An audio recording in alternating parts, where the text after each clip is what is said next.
Yunisian, kalian masih setuju gak nih sama peribahasa menabung pangkal kaya?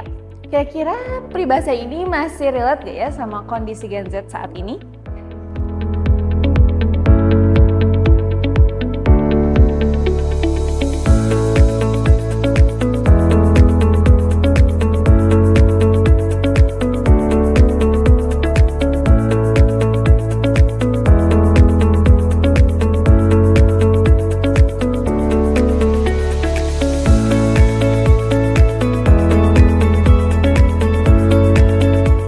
Halo Genesian, it's me again Darlene. Welcome back to Jitalk or Genesian Talk.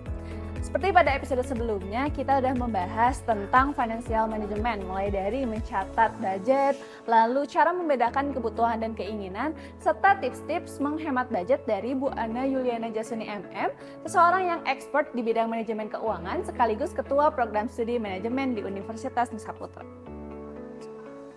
Nah, di episode kali ini aku bakal bahas lagi tentang financial management. Karena terbukti dengan banyaknya para Genusian yang masih menanyakan gimana sih caranya mengelola keuangan secara bijak. Seperti di episode sebelumnya, tentunya aku nggak akan membahas hal ini sendirian. Aku bakal ditemenin sama seseorang mahasiswa dari jurusan manajemen. Penasaran siapa orangnya? Check this out! Nah, Genusian, sekarang aku udah bareng nih sama Karipan Mufti. Mungkin Karipan boleh memperkenalkan diri terlebih dahulu dan saya hai buat para Genusian. Oke Kak Bay, makasih banyak nih. Halo Genusian, kenalin aku Ripan Mukti, biasa dipanggil Ripan dari jurusan manajemen angkatan 2021. Oke Karipan, jadi di episode Jitalk kali ini aku mau nyari tahu nih gimana cara Karipan dalam mengelola keuangan. Boleh gak? Boleh banget Kak Bay. Oke, pertanyaan pertama ya Genusian. Kira-kira gimana sih cara Karipan dalam mengelola keuangan sebagai mahasiswa? Mungkin tantangan utama yang sering dihadapi mahasiswa adalah bagaimana membagi uang bulanan agar cukup dalam sebulan. Kadang kita tergoda untuk menghabiskan uang untuk hal-hal yang tidak terlalu penting. Oke. Bener banget sih Karipan. Nah, terus Karipan gimana caranya untuk menghadapi tantangan tersebut? Oke Kak B, biasanya aku tuh suka membuat anggaran bulanan. Aku suka nyatet pengeluaran keuangan aku dan aku kategoriin kayak ada pengeluaran transportasi, makan, ataupun pengeluaran hiburan, bahkan sampai sedekah aku catetin. Dengan begitu aku bisa tahu pengeluaran aku dalam sebulan tuh berapa. Oke, nice. Lalu gimana sih caranya Karipan untuk menentukan besarnya uang untuk setiap hal yang dikategorikan? Oke, biasanya untuk melihat berapa uang yang akan aku keluarkan di bulan ini, aku ngelihat dari bulan sebelumnya. Jadi bulan-bulan sebelumnya berapa dan bisa diperkirakan bulan ini juga tidak akan terlalu jauh. Itu tips yang lumayan bagus ya Kak. Tapi selain nyatat budget, terus nyatat pemasukan dan pengeluaran, kira-kira ada hal lain nggak yang Karipan lakukan untuk mengelola keuangan?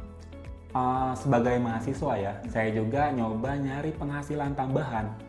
Kayak sekarang saya kerja paruh waktu di salah satu CSR perusahaan, kemudian jadi SCG Student Ambassador dan GoGris Student Ambassador dari GoPay Indonesia.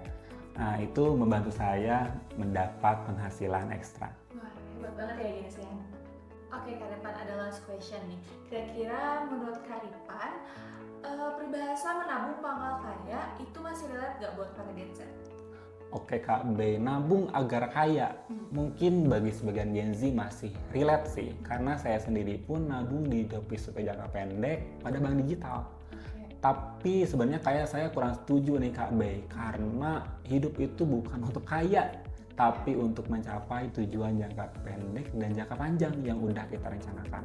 Misalnya kita pengen beli HP baru, atau kita butuh buat pendidikan anak-anak kita nanti di masa depan. Itu memerlukan investasi yang cukup besar. Kalau cuman sekarang kita kerja doang, gajinya kurang dari 2 digit, itu semua nggak akan tercapai. Oleh karena itu, aku sendiri sekarang membuat dua perusahaan kecil yang dengan harapan bisa menjadi jembatan untuk mencapai tujuan finansial aku sendiri. Oke, jadi menurut aku nih ya, nabung tetap penting, tapi investasi lebih penting untuk memaksimalkan uang yang kita punya. Terima kasih banyak untuk insight yang udah diberikan kepada aku dan juga Genesian semuanya. Terima kasih Kak Irfan atas waktunya. Oke Kak Bey. Nah, Genesian, sekarang kalian udah gak ada alasan lagi nih kalau misalkan kalian gak bijak dalam mengelola keuangan. Semoga tips-tips dari Kak Irfan tadi dapat membantu kalian dalam mengelola keuangan dan gak terjerat dalam masalah keuangan seperti pinjol ataupun judol ya Genesian. Kira-kira in next episode aku bahas apa ya? Aku Berliana, sampai jumpa di Jitak selanjutnya. Bye-bye!